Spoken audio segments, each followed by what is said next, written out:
قرآن مجید میں اللہ تبارک و تعالیٰ نے رسول پاک صلی اللہ تعالیٰ علیہ وسلم کی اہل بیت نبوت کے بارے میں ارشاد فرمایا کہ اے محبوب علیہ السلام، آپ اپنے غلاموں سے یہ فرما دیں کہ لا اسألکم علیہ اجرا، میں تبلیغ دین پر تم سے کوئی اجر نہیں مانگتا۔ روز ہم آیات سنتے ہیں، کبھی غور تو کیا کریں رب فرما کیا رہا ہے۔ وہ بات جو اللہ کے قرآن نے بیان کی ہے اور بالکل محکم اور واضح آیت ہے، اس کو دیکھیں تو صحیح، اس میں کیا فرمایا جا رہا ہے۔ فرمایا قل لا اسألکم علیہ اجرا، اے محبوب علیہ السلام آپ ان سے فرما دیں کہ میں تبلیغ دین پر تم سے کوئی اجر نہیں مانگتا، الا المودۃ فی القربی، مگر میرے قریبیوں سے پیار کرتے رہنا، میرے قریبیوں سے، میرے اہل بیت سے، میرے گھر والوں سے، ان سے پیار کرنا۔ تمہارے دلوں میں ان کی عقیدت ہونی چاہیے۔ جب میری ازواج کے نام آئیں تمہاری نظریں جھکنی چاہیے۔ میری چاروں شہزادیوں کا جب معاملہ آئے تو تمہارے دلوں میں عقیدت بڑھنی چاہیے۔ حسنین کریمین سے جو تمہارا پیار ہو، اس کی گواہی خود تمہارا دل تمہیں دے۔ وہ ہماری تقریروں میں نہیں صرف ہونا چاہیے، گفتگو میں نہیں ہونا چاہیے، لفظوں، جملوں، نعروں میں نہیں۔ ہمارا ضمیر ہمیں بتائے، ذرا اندر جھانک کے اپنے آپ سے پوچھیں، کیا واقعی امام حسن سے پیار ہے؟ کیا واقعی امام حسین سے پیار ہے؟ آج 3 رمضان سیدہ فاطمہ الزہرا رضی اللہ تعالیٰ عنہ کا یوم وصال ہے۔ آؤ نا سنگیو، پوچھیں اپنے آپ سے کہ اس عزت والے رسول کی وہ عزت والی بیٹی جن کے بارے میں نبی پاک علیہ السلام نے فرمایا یہ میرے جگر کا ٹکڑا ہے، بضعۃ منی ہے، میرے جگر کا ٹکڑا ہے، ان کے بارے میں عقیدت کتنی کو ہے ہمارے دلوں میں، کتنی کو عقیدت؟ ہم نے تو الجھا دی، ہر چیز نظر ہو گئی ہماری فرقہ واریت کی، ہر چیز پینٹ چڑھ گئی۔ کسی نے رج کے نام لے لیا صحابہ کرام کا، حضور کے صحابہ کا، حضرت ابوبکر، عمر، عثمان کا، کسی نے ذکر کر دیا حضرت امیر معاویہ کا، تو لوگ پریشان ہو گئے، پتہ کرو یہ خارجی تو نہیں ہو گیا۔ تھرمامیٹر لے کے گھومنے لگے، لوگوں کا ایمان چیک کرنے لگے۔ اور اگر کسی نے رج کے ذکر کیا سیدہ فاطمہ کا، حسنین کریمین کا، تو پریشان ہو گئے، معلوم کرو رافضی تو نہیں ہو گیا۔ امام شافعی سے کسی نے کہا بڑا ذکر کرتے ہیں حضور کی اولاد کا، رافضی تو نہیں ہو گئے؟ آپ فرمانے لگے اگر حضور کی اولاد سے پیار کرنے والے کو رافضی کہتے ہو تو مجھے کہو، میں رافضی کہلانے کو تیار ہوں۔ کہو نا جے کر یار دے نام دا ملے میں نہ انہوں چولی پا لئیے پنجے سٹیے نا، کرو تم نے اگر تو یہ چھوڑ دیں کہ کوئی کیا کہے گا۔ آپ یہ بتائیں کہ دل کیا کہتا ہے۔ خوب پیار کریں عزت والے رسول کی عزت والی بیٹی۔ حضور کی 4 بیٹیاں، سیدہ فاطمہ سب سے چھوٹی ہیں۔ ایک تو چھوٹی تھی اس لیے بڑی پیاری تھی، دوسرا وقت زیادہ گزارا، بڑی صاحبزادیاں شادی پہلے ہو گئی، اپنے گھروں کو رخصت ہو گئی، تیسرا حضور نے نکاح کر کے انہیں رکھ بھی اپنے پاس ہی لیا، اور چوتھا حضور کی نسل بھی سیدہ فاطمہ سے چلی۔ حضرت فاطمہ الزہرا کے ساتھ حضور کا خاص پیار، دوستو، خاص دلچسپیاں، خاص محبتیں۔ بیٹیاں ویسے ہی پیاری ہوتی ہیں، بیٹیاں ویسے ہی وفادار ہوتی ہیں، بیٹیاں گھر کے لیے دعائیں ویسے ہی زیادہ مانگتی ہیں۔ بیٹے ویسے 2-3 باتیں ابا کے خلاف سن لیتے ہیں اپنی بیوی سے، اپنی بیگم کے ساتھ بیٹھ کے نا، لمبی نہیں، 2-4 باتیں کر لیتے ہیں اپنی اماں کے خلاف، سن لیتے ہیں۔ او پائی تیاں نہیں یہ سنتی ہیں، یہ نہیں سنتی، یہ کہتی ہیں تو ساری باتیں کر، میرے ابے کے بارے میں نہ کرنا۔ یہ سنتی نہیں، سوال ہی نہیں پیدا ہوتا، کیا بتائیں ان کا۔ یہ کہتے ہیں ساری باتیں کر، میرے بھائی کے بارے میں بات۔ یہ بیٹی ہے نا، اس کا ایک نظام ہے۔ آپ غور کریں نا، یہ بیٹیاں شہزادیاں، ان کا رنگ ڈھنگ رسول پاک صلی اللہ علیہ وسلم نے نا خاص پیار کیا شہزادی کے ساتھ۔ ایک تو وہ جو بیٹیاں دفن کر آتے تھے ان کو بتایا کہ بیٹی کا رنگ کیا ہوتا ہے، انداز کیا ہوتا ہے، اور ایک ہمیں بتایا۔ میں کس طرح یہ بات کروں کہ کھربوں اربوں کروڑوں لاکھوں رکھنے والا باپ بھی بیٹی کو حصہ نہیں دیتا، کہانیاں سناتا ہے، اس کی شادی کر دی تھی، فلانا کر دیا تھا، جس کا 2.5 مرلے کا مکان ہے اس کی بیٹی کا بھی حصہ ہے، اور جو اربوں کا مالک ہے اس کی بیٹی کا بھی حصہ ہے۔ جب اللہ رسول نے رکھا ہے تو کیوں نہیں دیتا؟ یہ نمازیں، عبادتیں، ریاضتیں، تلاوتیں ساری اپنی جگہ، لیکن یہ ظلم کر کے اگر تو جائے گا تو تجھے کھڑا کیا جائے گا حساب کے لیے، یہ جواب دینا ہے سوالوں کا، ان کا حصہ ہے وہ دینا پڑے گا۔ حضور کا کیا طریقہ تھا؟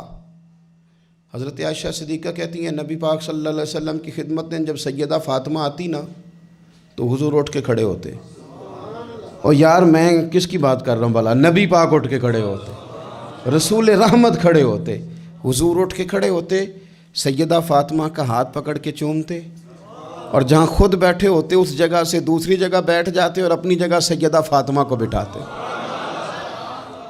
اتنی شانیں، اتنا، اور صحابہ کہتے ہیں مختلف انداز میں حضور نے ہمیں سمجھایا کہ سیدہ پاک کا مقام کیا ہے، مختلف اندازوں میں حضور نے سمجھایا، مختلف مواقع پہ ہمیں بتلایا کہ ان کے ساتھ تمہارا رشتہ عقیدت کا، احترام کا ہمیشہ رہنا چاہیے۔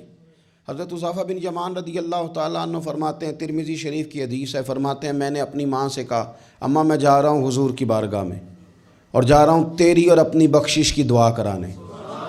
فرماتے ہیں مسجد نبوی شریف میں نے مغرب کی نماز پڑھی، عشاء تک میں بیٹھا رہا کیونکہ حضور بھی نماز پڑھ کے بیٹھے رہے۔ نماز مکمل کرنے کے بعد عشاء کی نماز کا وقت ہو گیا، حضور تشریف فرما، عشاء پڑھی اور نماز پڑھ کے پھر بھی حضور نے توجہ نہیں فرمائی، حضور باہر نکل گئے، میں بھی پیچھے پیچھے چل رہا تھا، میں تو دعا کرانے آیا تھا نا گھر سے، دعا کرانے آیا، پیچھے پیچھے چل رہا تھا۔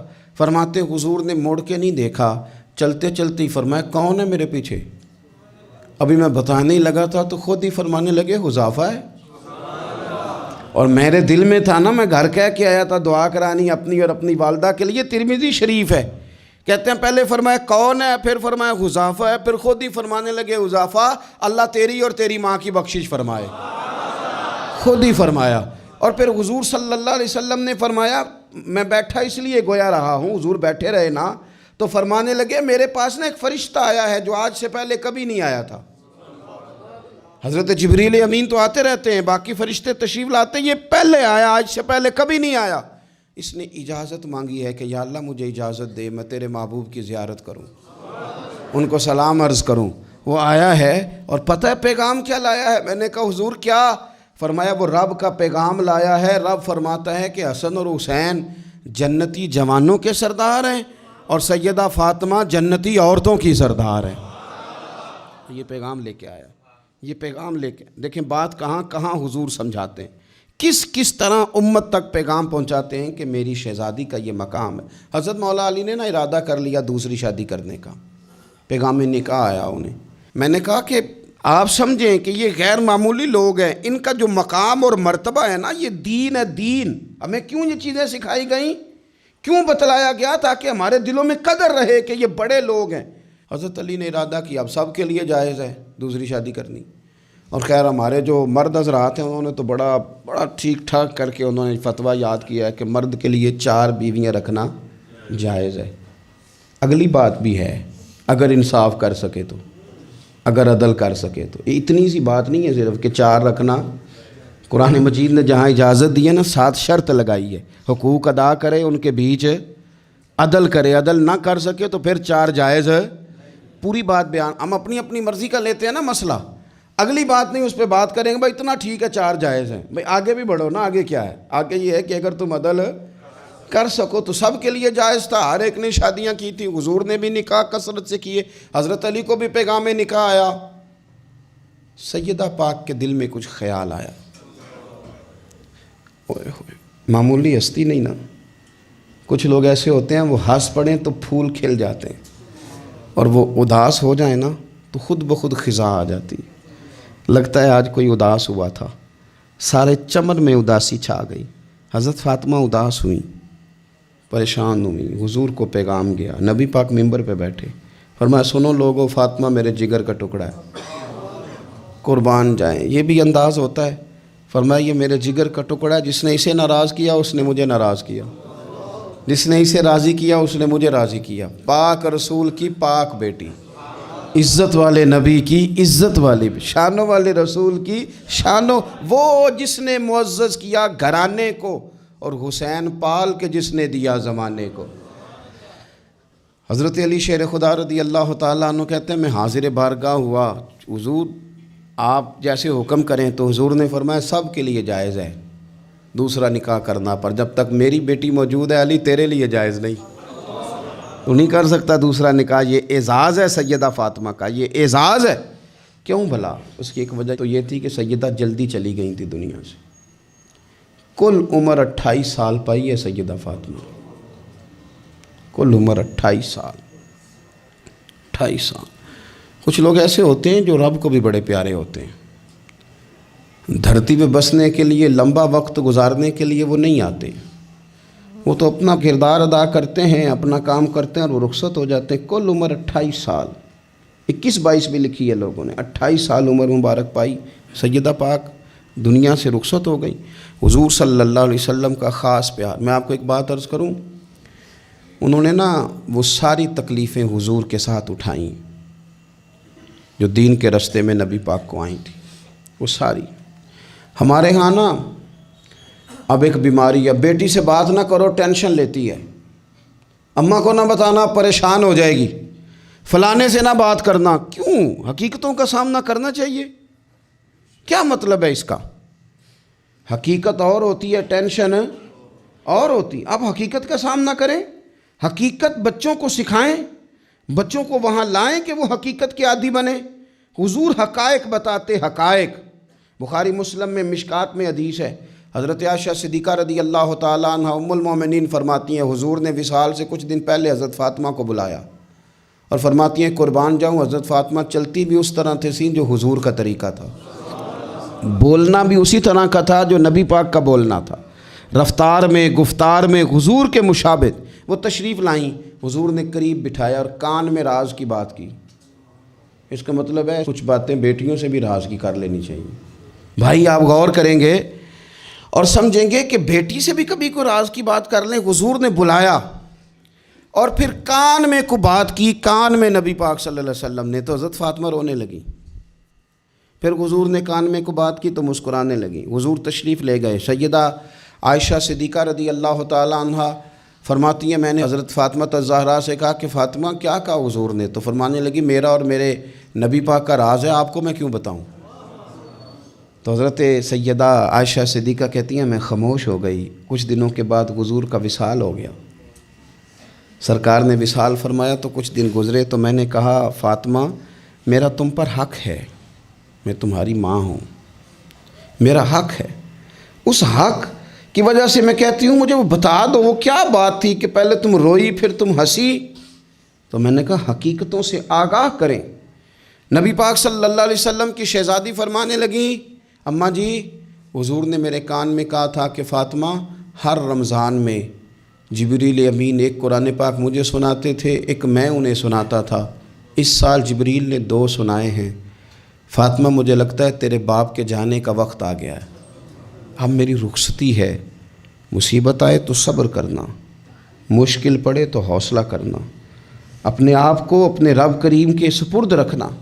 کہتی ہیں جب یہ بات حضور نے بیان کی تو میں رو پڑی، اور پھر نبی پاک نے میرے کان میں کہا فاطمہ میرے بعد جو سب سے پہلے مجھے آ کے ملے گی نا وہ تم ہی ہو، اور یہ بھی یاد رکھنا تم جنتی عورتوں کی سردار ہو۔ فرماتی ہیں یہ بات سنی تو میں مسکرا دی۔ 6 ماہ گزرے حصول کے بعد تو سیدہ فاطمہ کا وصال ہو گیا، صرف 6 ماہ، پورا سال نہیں، 6 ماہ گزرے۔ حضرت فاطمہ الزہرا رضی اللہ تعالیٰ عنہ کے بارے میں سیدہ عائشہ صدیقہ کہتی ہیں ایک بات میں نے حضرت فاطمہ میں جو سب سے بڑھ کے دیکھی، جتنی باتیں میں عرض کر رہا ہوں نا یہ ساری ہم نے اپنے گھروں میں اپنی بیٹیوں کو سکھانی ہے، ان کو حقیقت سے آشنا کریں، حقیقت سے۔ یہ چھپانا اور یہ کہنا ہو یہ فلانا بچہ ڈر جائے گا، یہ گھبرا جائے، وہ پھر ساری زندگی ڈرے گا۔ بچوں کو بزدل نہ بنائیں، ان کو سکھائیں کہ آپ نے آنے والی مشکلات کا مقابلہ کیسے کرنا ہے۔ ایک بات خاص کر کے مسند ابو یعلا میں سیدہ طیبہ طاہرہ حضرت عائشہ صدیقہ رضی اللہ تعالیٰ عنہ فرماتی ہیں میں نے نبی پاک علیہ السلام کے بعد جس کو سب سے زیادہ اور سب سے بڑھ کر سچ بولتے دیکھا ہے وہ سیدہ فاطمہ الزہرا ہیں۔ میں نے کبھی ان کی زبان سے جھوٹ نہیں سنا۔ خدا را ماؤں کو میرا یہ پیغام دیں، ان سے کہیں بچوں کو سچ بولنا سکھائیں۔ والد سے میری گزارش ہے بچوں کے سامنے کوئی بہانہ نہ کریں، انہیں 1% بھی یہ نہ پتہ چلے کہ آپ جھوٹ بول رہے ہیں، 1% بھی، کوئی بہانہ بازی نہ سکھانا انہیں، ورنہ وہ تمہارے ساتھ دھوکہ شروع کر دیں گے۔ وہ کالج نہیں جائیں گے پر تمہیں کہیں گے میں گیا تھا، وہ سکول نہیں جائیں گے اور تمہیں کہیں گے میں گیا تھا، وہ تمہارے ساتھ دھوکہ کریں گے، وہ تمہاری دولت غلط جگہ استعمال کریں گے۔ ان کے سامنے کوئی جھوٹ نہ بولنا، کوئی بہانہ نہ کرنا، ورنہ تمہیں پتہ ہی نہیں چلے گا ماحول کتنا خراب ہو گیا، عدم اعتماد گھروں میں خاندانوں میں آئے گا، تباہی اتر جائے گی۔ خبردار، بچوں کے سامنے کبھی بھی انہیں سچ کی عادت ڈالیں۔ حضرت عائشہ کہتی ہیں میں نے سیدہ فاطمہ سے بڑا کسی کو سچا، اس کا نتیجہ نکلا نا کہ امام حسن سے بڑا سچا کوئی نہیں، امام حسین سے بڑا سچا کوئی نہیں، سیدہ زینب سے بڑا سچا بھی۔ پھر سچ آگے منتقل ہوا۔ ایک حدیث برسبیل تذکرہ ابو داؤد شریف میں موجود ہے، حضرت عبداللہ ابن عامر رضی اللہ تعالیٰ عنہ فرماتے میں چھوٹا سا تھا، نبی پاک صلی اللہ علیہ وسلم ہمارے گھر تشریف لائے تو میری ماں نے مجھے کہا، چھوٹا سا تھا، مائیں کہتی ہے نا بیٹے یہ دیکھو میں چیز دیتی ہوں ادھر آؤ، حالانکہ کئی دفعہ مٹھی خالی ہوتی، تو میری اماں نے مجھے کہا بیٹے ادھر آؤ میں کچھ چیز دیتی ہوں۔ کہتے ہیں جب میری ماں نے یہ کہا تو حضور فرمانے لگے کچھ دینے لگی ہو؟ کہنے لگی ہاں یا رسول اللہ میرے پاس کھجوریں ہیں۔ چھوٹے بچے کے ساتھ ماں بات کر رہی ہے، تو حضور فرمانے لگے اگر تمہارے ہاتھ میں کھجوریں ہیں تو پھر تو ٹھیک ہے، اور اگر نہ ہوتی تو تمہارے ذمے ایک جھوٹ لکھ دیا جاتا۔ یہ نہیں تم کہہ سکتے وہ تو بچہ ہی تھا۔ بچے سے کنایا توریہ بعضوں کا جائز رکھا ہے، کر دیتے ہیں، ہو جاتا ہے، یہاں تک تو ٹھیک ہے، لیکن اس کے ساتھ جھوٹ بول دینا کہ میں فلاں چیز میرے پاس ہے دینے لگا ہوں، یہ درست نہیں ہے۔ بھائی خدا را سچ کا مزاج اگر گھروں میں آئے نا، سچ کا مزاج، تو پھر بیٹے عبد القادر جیلانی غوث پاک جیسے بنا کرتے ہیں۔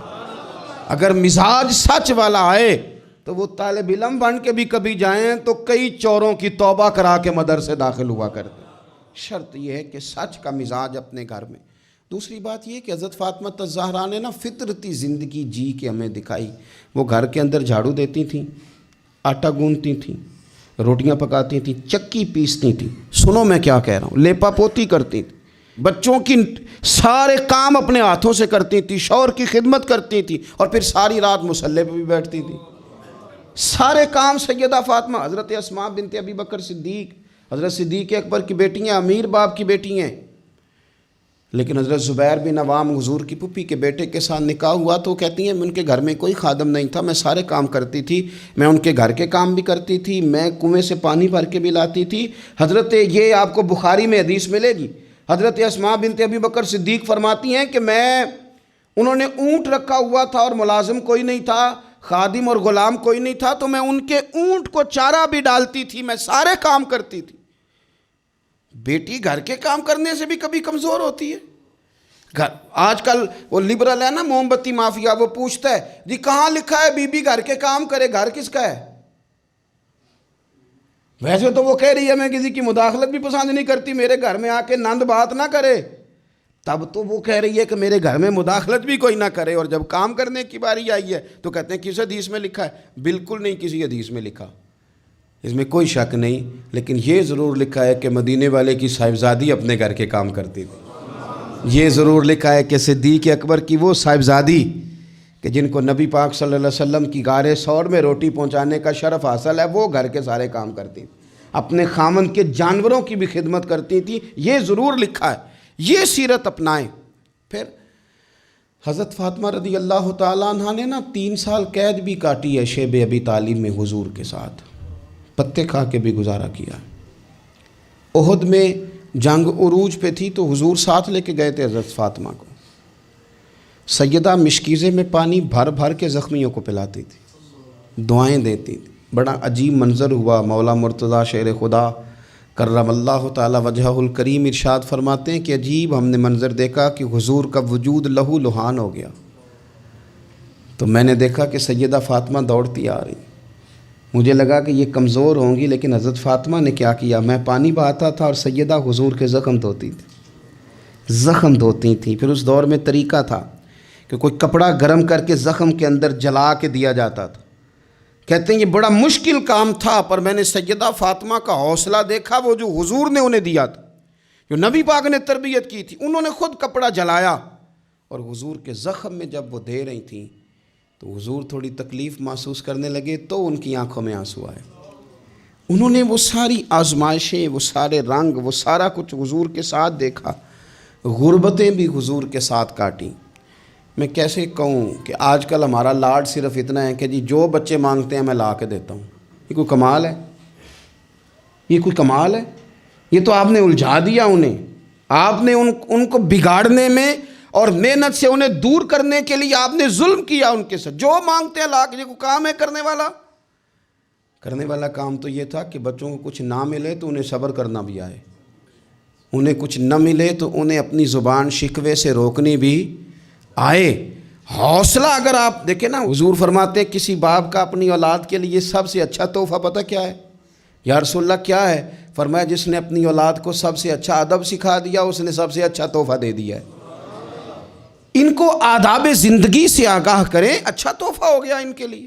آپ سمجھتے ہیں دولت کے انبار ان کے پیروں میں لگا دیے جائیں تو پھر ماحول آسانی والا ہوگا؟ پھر تو لڑائی اور بڑھ جائے گی، پھر تو شدت پسندی اور بڑھے گی، پھر تو کاہلی، سستی، نکما پن اور زیادہ آئے گا۔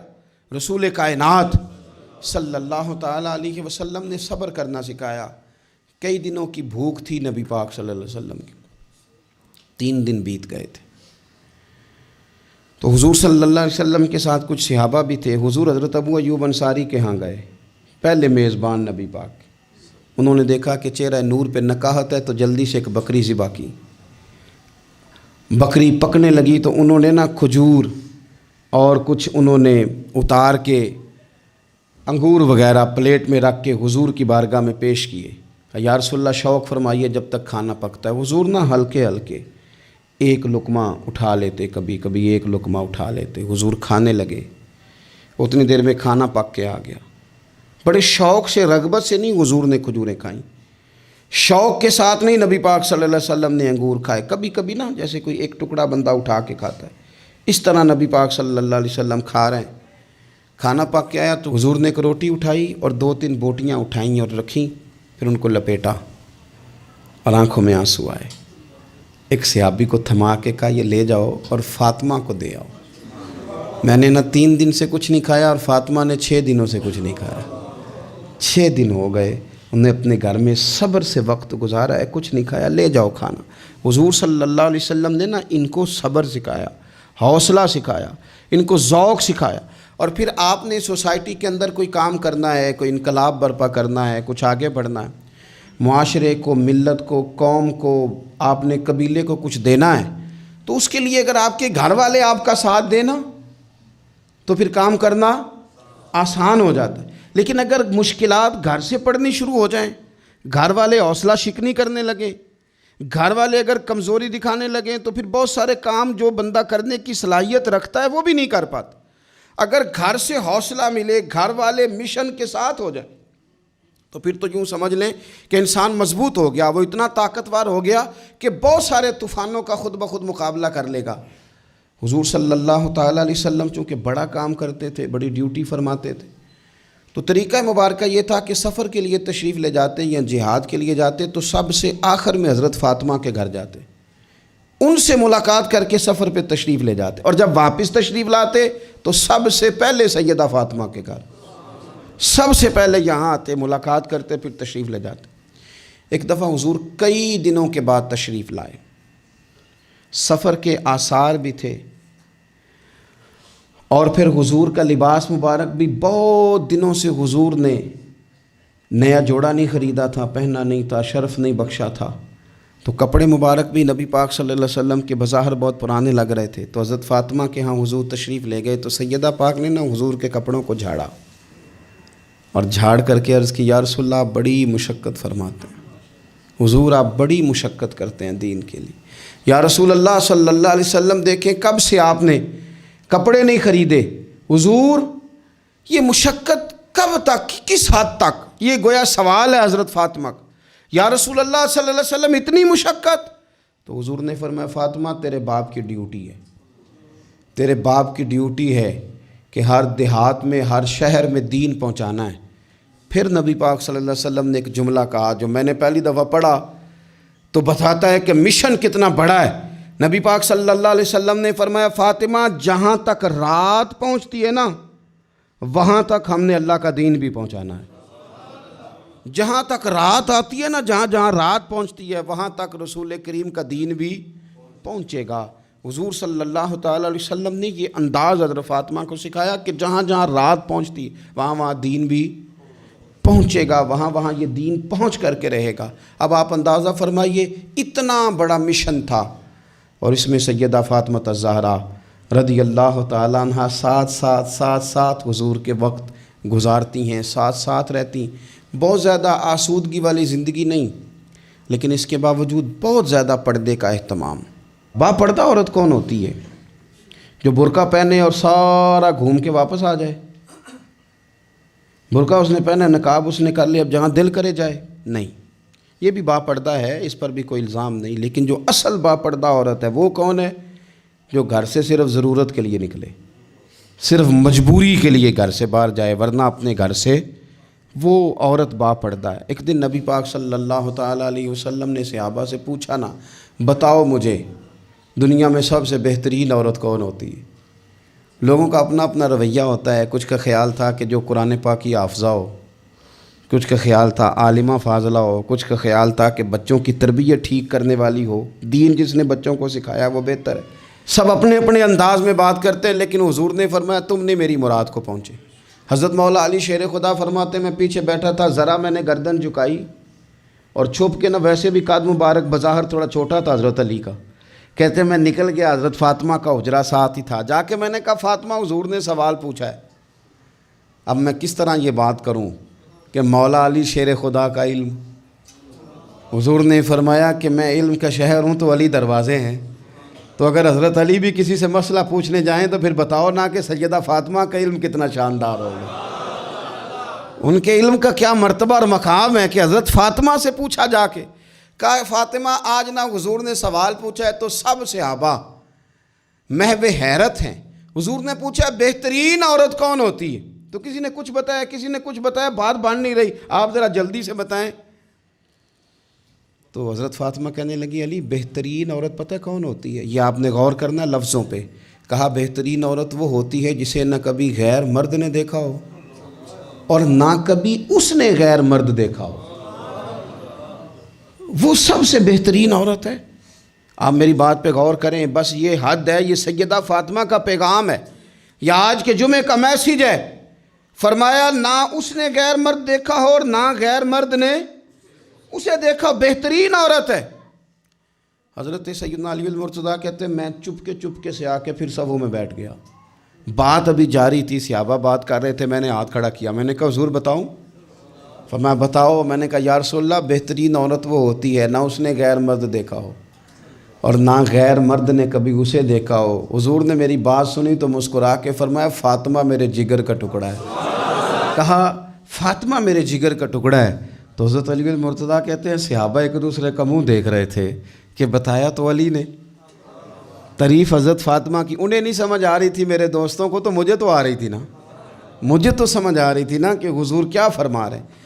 تو سیدہ فاطمہ الزہرا وقت وصال آ گیا، 6 ماہ حضور کے بعد گزارے پر آنکھوں سے آنسو خشک نہیں ہوئے، اور عجیب سیرت نگاروں نے باتیں لکھی ہیں، حضور کی اونٹنی بھی آ کے نا حضور کے بعد حضرت فاطمہ کے دروازے پہ بیٹھی رہتی، حضور کی اونٹنی بھی، وہ جو حضور کے جانور تھے نا وہ بھی سیدہ فاطمہ کے دروازے پہ آ کے بیٹھے رہتے۔ 6 ماہ یوں ہی گزرے، پھر ایک دن حضرت مولا علی شیر خدا کو بلا کے کہا کہ علی بس ایک بات کا خیال رکھنا، جنازہ میرا رات کو اٹھانا، رات کو پردوں میں چھپ کے وقت بتایا ہے، تو اب بھی چاہتی ہوں کہ میرے جنازے کو، میری چارپائی کو بھی غیر محرم نہ دیکھیں۔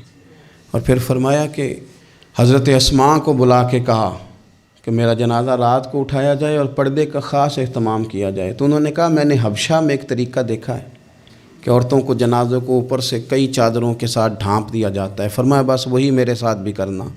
رات کو ہی جنازہ اٹھا، تو شاید مدینے میں آج کوئی آنکھ ایسی نہیں تھی جو خشک رہی ہو۔ حضرت عمر جیسے لوگ بھی روئے، حضرت ابوبکر صدیق جیسے لوگوں کی آنکھیں بھر آئیں، سیدنا عثمان غنی رضی اللہ تعالیٰ عنہ بھی ایک کونے میں بیٹھے تھے۔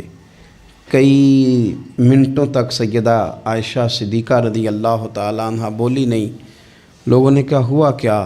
فرمانے لگی آج حضور کی تصویر کی رخصتی کی باری آئی ہے، آج تصویر حضور کی جا رہی ہیں۔ رات کو جنازہ سیدہ فاطمہ نے وصیت کی جاتے ہوئے بھی غیر محرم کی نظر نہ پڑے۔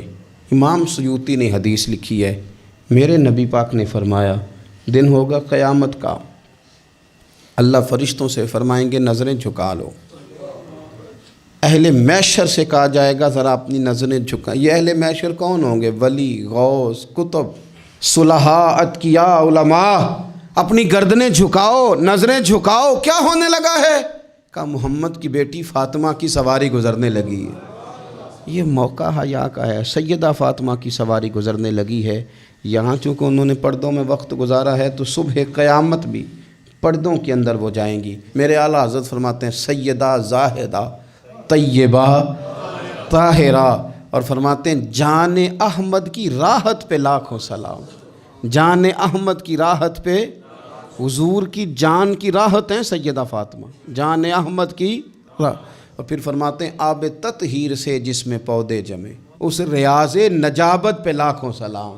وہ تو پاکیزگی کا باب ہے۔ ایک تو یہ کہ خوب عقیدت کا اظہار کریں، دوسرا یہ کہ اپنے بچوں کو حوصلہ مند بنائیں، تیسرا یہ کہ سچ کی عادت ڈالیں، چوتھا یہ کہ صبر کا ان کو سبق دیں، پانچواں یہ کہ پردے کی خاص نصیحت فرمائیں، اور اپنے گھروں کے اندر آپ پیار والا ماحول بنائیں، بچوں کے ساتھ احترام والا رشتہ بنائیں۔ حضور سیدہ کے آنے پہ کھڑے ہوتے تھے، اس طرح کا ماحول بنائیں کہ جس سے اپنائیت بڑھے۔